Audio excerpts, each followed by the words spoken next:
At 12:25 p.m. on March 28, 1969, Eisenhower died from congestive heart failure at Walter Reed Army Medical Center in Washington, D.C., at age 78.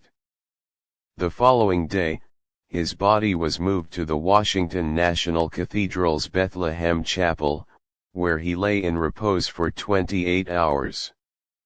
He was then transported to the United States Capitol, where he lay in state in the Capitol Rotunda on March 30 and 31. A state funeral was conducted at the Washington National Cathedral on March 31. The President and First Lady, Richard and Pat Nixon, attended, as did former President Lyndon Johnson. Also among the 2,000 guests that were invited were the UN Secretary-General U Thant and 191 foreign delegates from 78 countries, including 10 foreign heads of state and government. Guests included President Charles de Gaulle of France, who was in the United States for the first time since the state funeral of John F. Kennedy, Chancellor Kurt George Kiesinger of West Germany, King Baudouin of Belgium and Shah Mohammad Reza Pahlavi of Iran. The service included the singing of Fours the Palms, and the playing of the hymn Onward, Christian Soldiers. That evening, Eisenhower's body was placed onto a special funeral train for its journey from the capital to his hometown of Abilene, Kansas.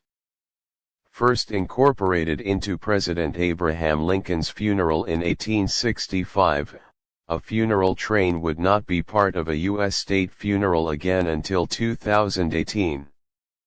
Eisenhower is buried inside the place of meditation, the chapel on the grounds of the Eisenhower Presidential Center in Abilene.